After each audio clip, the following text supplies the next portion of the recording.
Hello and welcome to another Marketing Sherpa webinar. Thank you for joining us today. Today we're going to be talking to Todd Wilms from SAP. But first, I want to thank our sponsor Acton for making this free, and I want to thank you for joining us today. So, Todd, thank you for joining us from out there in San Francisco. How's the weather out there today? Oh, it's always sunny and lovely in San Francisco. Guess Todd's technically in Palo Alto, but I'm thinking San Francisco because we're about to head to our Lead Gen Summit. Let me tell you briefly about Todd. He has worked with some of the world's best known brands like eBay, PayPal, Citrix, PeopleSoft, and the noted agency George P. Johnson. Right now, he's the head of social business strategy at SAP. He's going to be answering your questions about social business and social media today.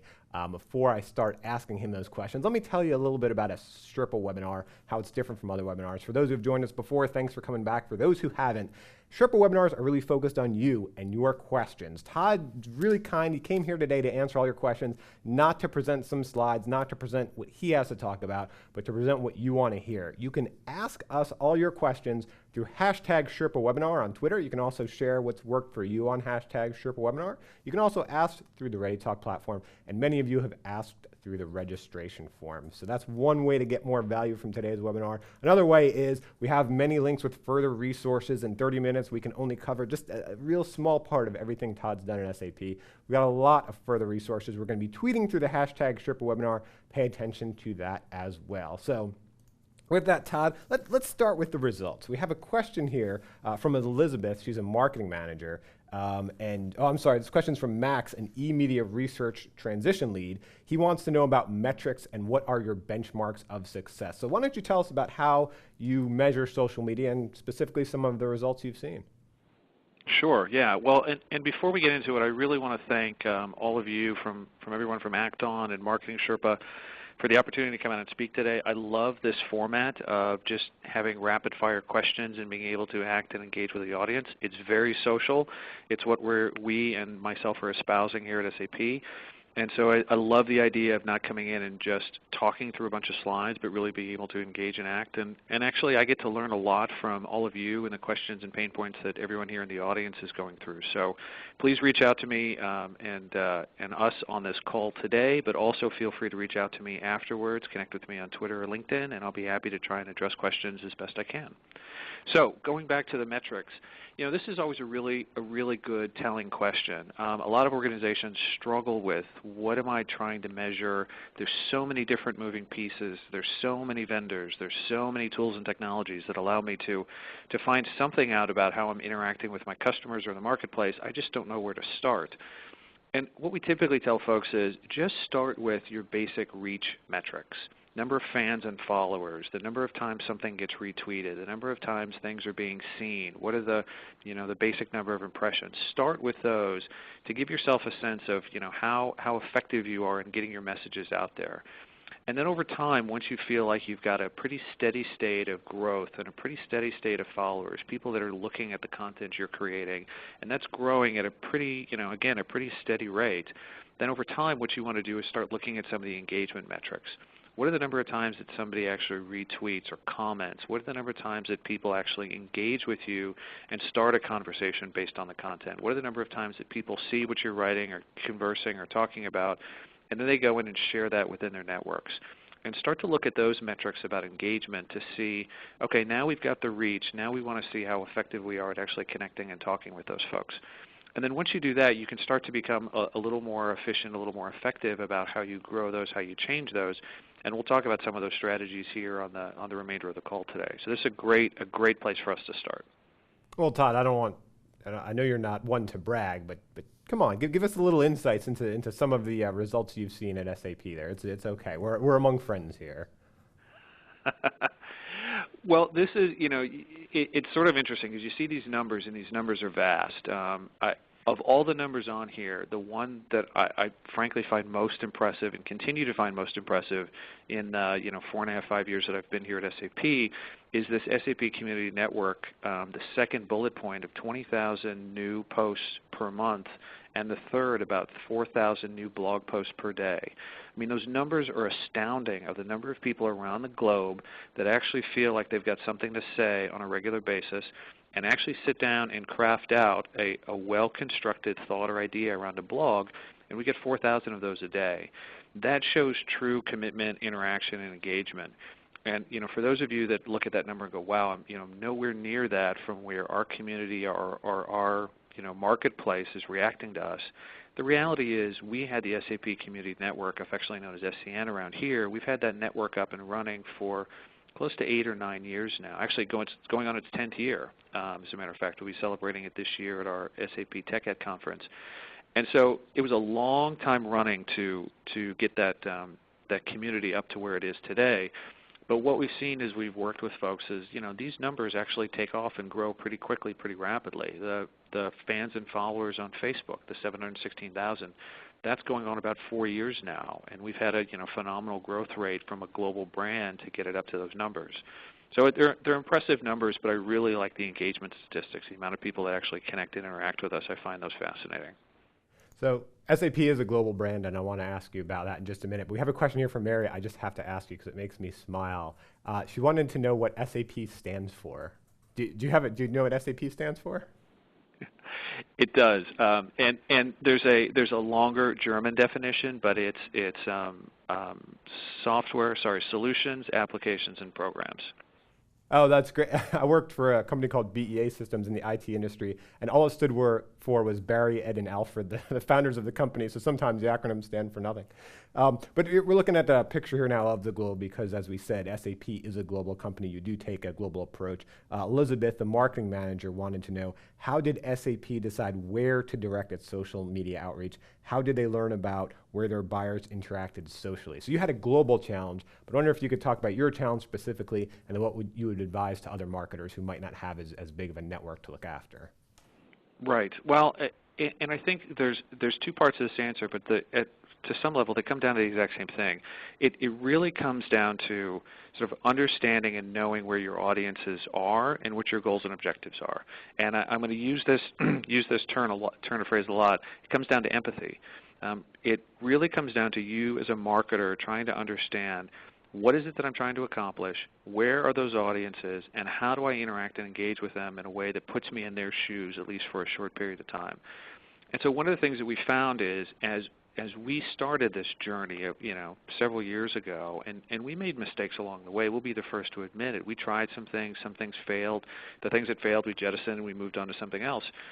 What we found is, if we tried to design a plan or program, even a local one, based on what our needs and goals were, what we wanted to do out of Palo Alto or what we wanted to do out of Philadelphia or what we wanted to do out of New York, if we tried to run those programs through our eyes, they traditionally failed. And if we tried to run a program out of Palo Alto and tried to do it around the globe, we never really connected with our audiences. And the reasons we found out were, one, the tools that we typically use. Maybe we'd promote something through Twitter.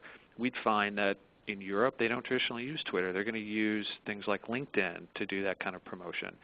Or if we'd ask our global constituents to try and blog for us, in Europe in particular, when we'd ask them to blog about the company, they shied away from that. That's not part of their culture, part of their DNA.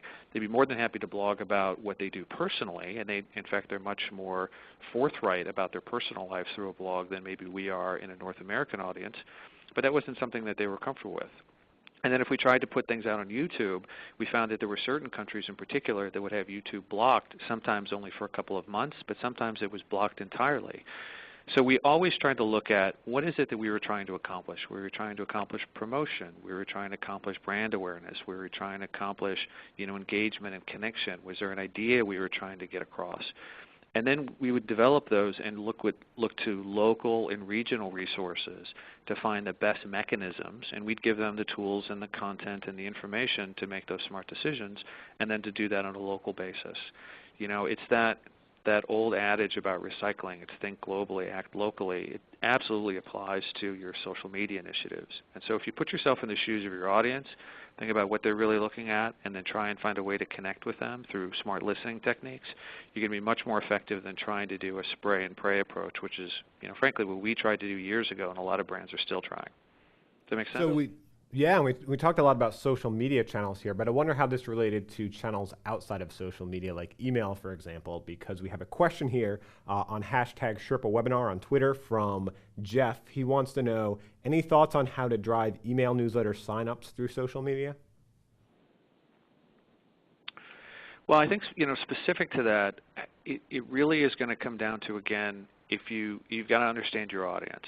And if your audience wants to connect with you through a newsletter, and that's a mechanism that you can communicate because that's the best mode for your content, your channel, to connect to your audience, then it's a relatively straightforward exercise. You can use those social channels to direct people back to sign up. You can use those channels to direct people back to a website where they can opt in.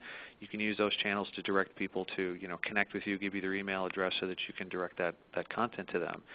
The challenge, again, still comes back to if your audiences don't want to engage with you in an email channel, and many don't because they feel like that's opting into a spam network, then they're going to resist that mode of communication, and no matter what techniques you use, you're going to run into some hurdles and obstacles from being able to connect to that audience. Yeah, I like that. I like to think of it as some people are hunters and some are gatherers, right? Some want to actually hunt for their information maybe through social media. Some want to gather it through email.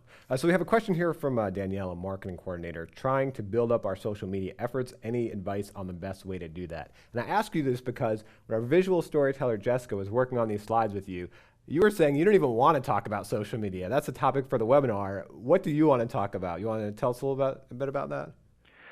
Yeah, and it's a fundamental shift in how we start thinking about social media, the tools and technologies, and this was a great example, and we use this for most of our definition to help educate people in and around SAP, and it comes down to this MIT Sloan example. There's others out there that are just as fine, but this one really was the abbreviated version of a social business for us.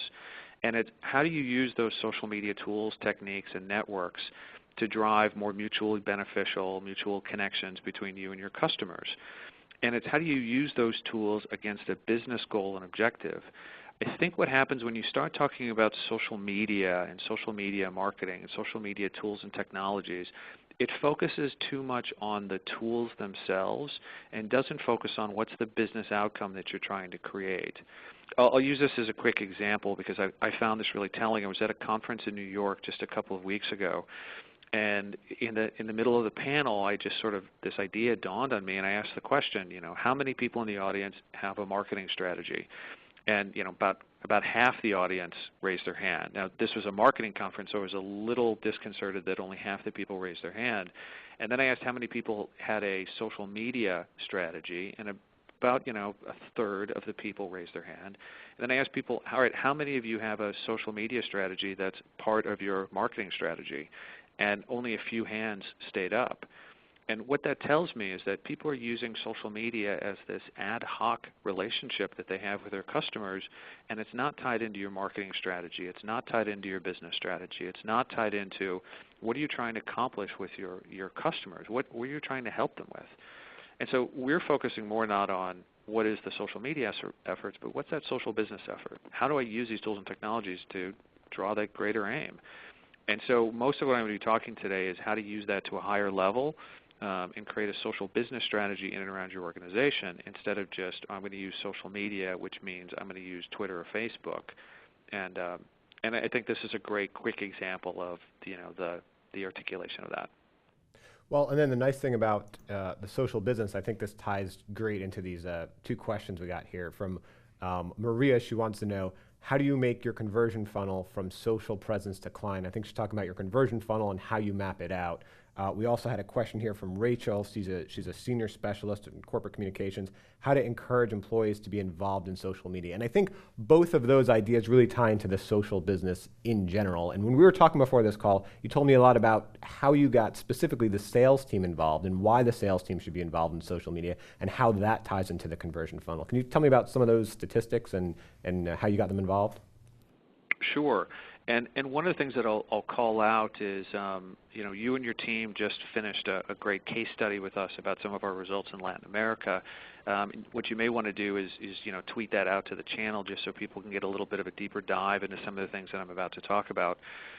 one of the things that we found when we were working with a sales organization, and let's face it, if any of the marketers on this call or any of the salespeople here, if you work with other sales organizations, you realize that the quickest way to get them into new techniques or new programs is to find one of them and get them into a new Mercedes, right? You can talk about new strategies and tactics all you want, but they're very results-driven individuals. They want to see how this is going to impact their business and their bottom line and help them meet quotas. So what we started to see as we were working with them was if we went in and said, okay, here's a series of social tools to engage with, we had a few people that nodded their head and said, yeah, that's the right thing to do, but they went right back to their old techniques and their old behaviors. We started to see over time, though, as we as marketers engaged in these social conversations, as we talked to our customers and gave them content in the format that they wanted, in the time frame that they wanted, in the channels that they wanted. We spoke to them in their language and met with them on their behalf, on their concerns, and helped them address their business problems. As we did that, we found that we had a more engaged, more informed, more intelligent organization coming to us in the sales pipeline. And so instead of getting involved with a salesperson earlier in the deal cycle, they got involved with them later in the deal cycle. They came in and said, your marketing organization already held my hand through all of this. I've got a sense of what I need, where I want to go. Now I want to work through the details with you. And so the salesperson found that they could engage at a higher level for a shorter period of time and get the same qualitative results. They also had a more engaged customer. The customers traditionally had longer, better relationships with us. And so the salespeople looked at this and said, well, hold on a second. Now I can talk to more customers and engage with them in a better way. There's something to this. And once they started to see those results that actually impacted them, now they became those, you use the term hunters and gatherers. They follow those same techniques in their organizations. The sales teams now adopted sales tools. The sales teams are now using these social media channels to communicate information. The sales teams are now creating their own content, becoming thought leaders, and the customers are coming to them. And so it took the marketing organization to drive that change into the funnel instead of just hammering on them to say, use this tool, use this technique, use this technology. Well, and speaking of which, so Todd, you're in a corporate role, correct? Correct, yes. Yeah, and so let's take a look at some of the SAP field and see how, you didn't just have to come in sales, you also had to work out to the entire SAP field and have them look at social in a new way. So we have a question here from Craig, an executive director. How critical were personas in this program? Here's an example from the field, from that case study that Todd referenced, which we're tweeting through #SherpaWebinar, so you can read the entire two-part case study. Huge case study, very helpful. Then talking about personas, one challenge you faced is social media, which we've seen this a lot, just all over the place, right? People were engaged in all these different ways, and you were really trying to coalesce it around certain channels, and I assume around certain personas as well for those channels to target, right? Right. And I think this goes hand in hand, the idea of personas and this enthusiasm that comes in with organizations to use these social tools, techniques, and technologies. We found that what's happened over the last couple of years in particular is people have caught on this is the right thing to do. They know this is the direction they want to go. So there's no lack of enthusiasm from most marketers to want to engage in these channels and use these techniques. What we found, though, is that enthusiasm might not be sustainable, that they're busy in other areas of the business. They've got other goals, roles, and responsibilities within their organization. So they'll go and develop a channel, a program, a campaign, and over time what we'll see is that'll start to wane, and that will become dormant, and it's now just digital wreckage on the side of the road. What happens, though, is as you leave those digital campaigns out there, your customers are still occasionally interacting with them. So if they come across something, and this was an example we used in the case study, like SAP Slovakia banking, it's a very, very specific niche audience. It's, you have to be within banking and have a banking concern. You have to be concerned about SAP, and you're probably located in or around Slovakia. That's a pretty small constituency. And so they engaged with his audience. They had these great conversations with them. But over time, that audience wasn't growing. It was the same number of people. They lost some enthusiasm for communicating with them and then went dormant. But now as customers come across that, they see that they've got this digital wreckage on the side of the road. They actually have a negative experience with our brand. And as you see this replicated a couple of hundred times around the organization, you start to see that you're not leading people to a location where they can get information. You're not leading people to a place where they can get better insights. You're leading them into these dead ends, these cul-de-sacs that lead nowhere. So what we started to do was take that enthusiasm and guide it, steer it a little bit, move them to larger channels, move them to a finance channel where there's a blend of conversations from around the globe, not just in banking. Move them to areas where they can have wholer, richer conversations and develop great content to connect with those audiences. And the idea here, getting back to the personas, is really key to that. Get an idea of the kind of person you want to communicate with.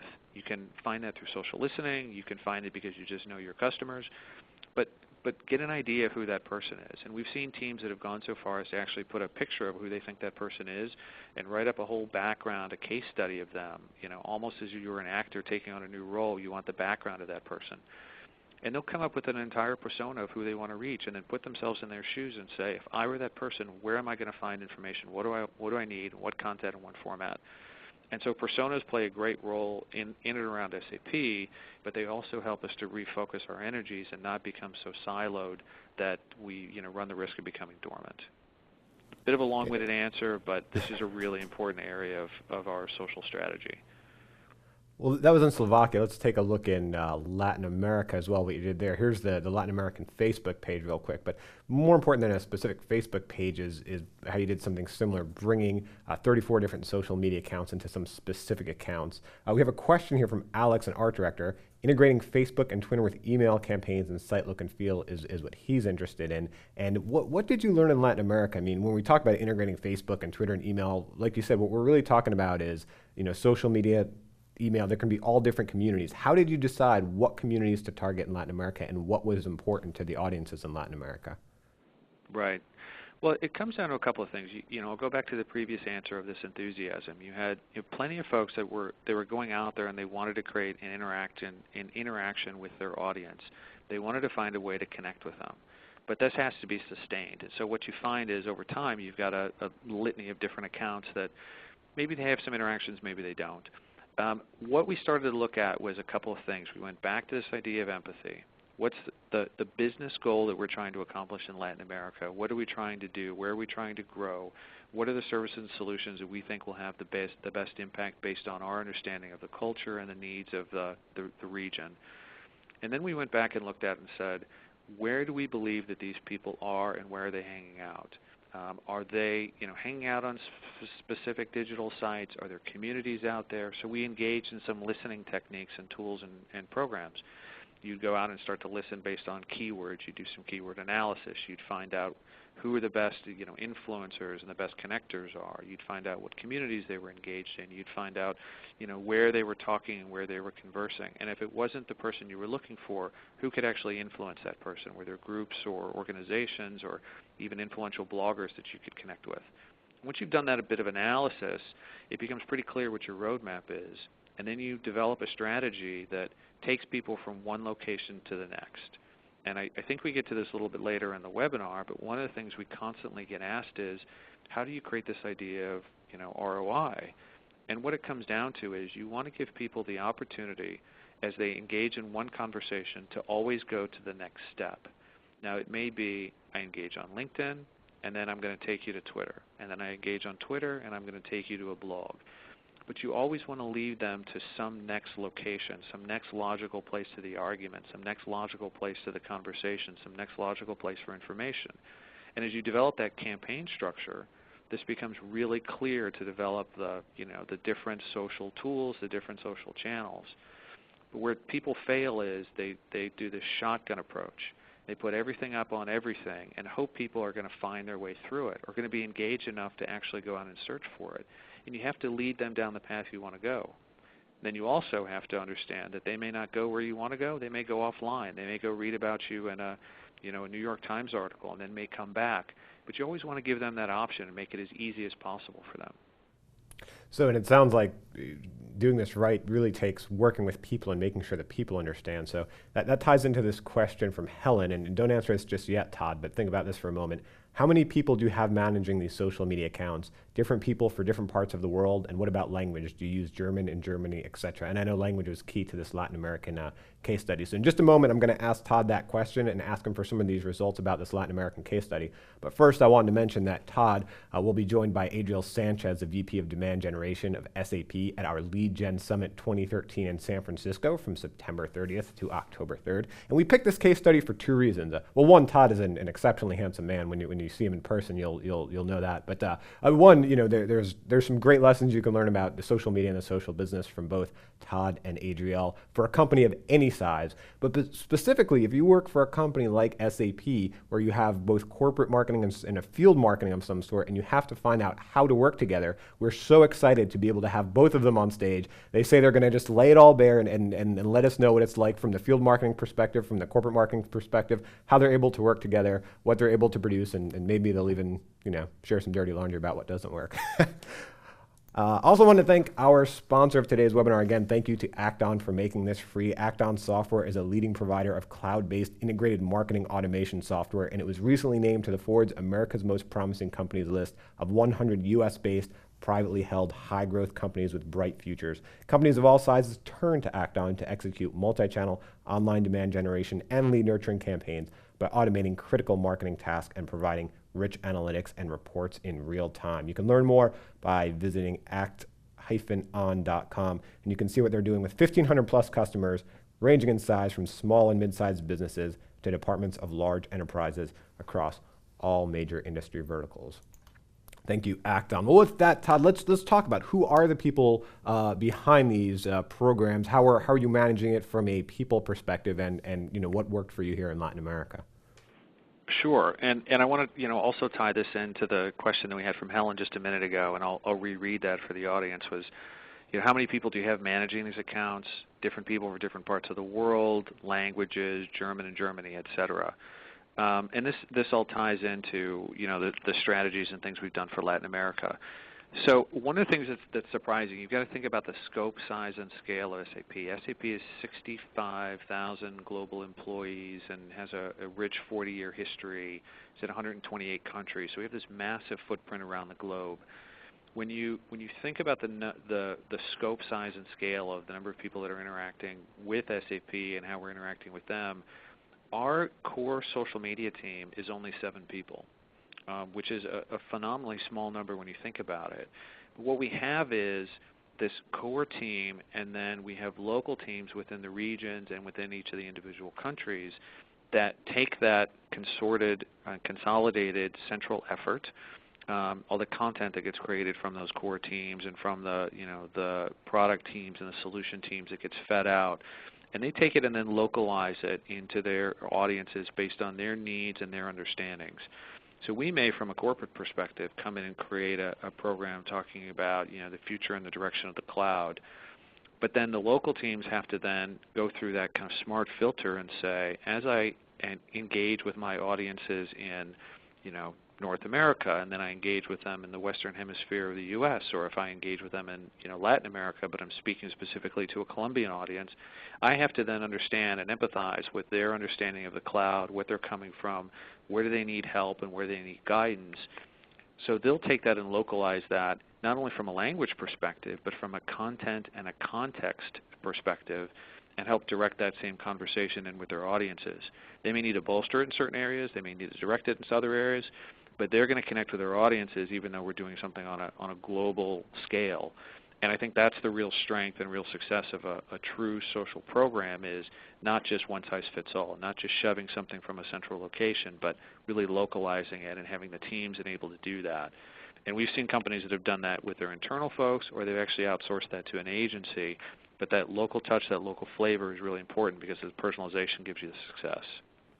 Well, Todd, we just have 2 minutes remaining, and you talked about some social business examples from SAP, but to broaden it to make it work for everyone in the audience today, can you talk about maybe some other social business ideas or what you've seen work with other companies? Yeah, and here's 4 really great examples, and I'm not shy to talk about what other companies are doing, because I think there's some phenomenal examples. And frankly, it's a pretty small community of people around the globe that are engaged in social media marketing, that are developing social business strategies for their companies, and we're all in a place where we're sharing content, information, and best practices. So here's 4 really great examples. I think the underlying thing that's not quite stated here but should be understood is this really comes down to culture of your company. And where I've talked to people and they said they've been really frustrated within their organization is when they've gone in and tried to create a social campaign, a social program, a social initiative, and it just smacks in the face of the culture of their company. If your company is very operationally focused and frankly is not a service and support organization, you're going to have a hard time coming in and talking about how you're going to restructure services for your company. If your company is very big on thought leadership, but you want to then get into working in the supply chain and the back office and how social can help there, you're going to have a really difficult time. The reason why these 4 are great stellar examples with Dell, Capital One, Starbucks, and Time Warner is because these are areas that are part of their culture. And it was very easy for them to look at this and say social is the next logical extension for what we do day in and day out. It's a more efficient, more effective way to interact on new product ideas like Starbucks, or to change the way they work with their suppliers for Capital One, or for Time Warner to revolutionize how they were finding job seekers and recruiting, or from Dell on how they revamped their revenue supply chain within 18 months. It's because of who they are as an organization. And so you've got to sort of follow that lead and not try and swim upstream. And I can't stress that enough because I think that causes so much frustration for marketers when they try and change the culture of their company through social. They should use social to enhance the culture that's already there. Thank you, Todd. Thank you we're all out of time, unfortunately, but thank you for joining us. I look forward to seeing you in San Francisco in a few months. This was great. Thank you for the questions, and I really enjoyed getting all these ideas from everyone. Again, I'd expect everyone to reach out to me on Twitter and LinkedIn. If we can follow up on the conversation, I'm happy to help. Yeah, follow up with us. We'll be sure to put you in touch with Todd if you have any more specific questions for him. And thank you to all the marketers who took the time to call in for this call today. We know how valuable your time is. We're going to have a survey at the end of this webinar, so please let us know what's working for you, what's not, so we can make them more valuable for you. Thank you.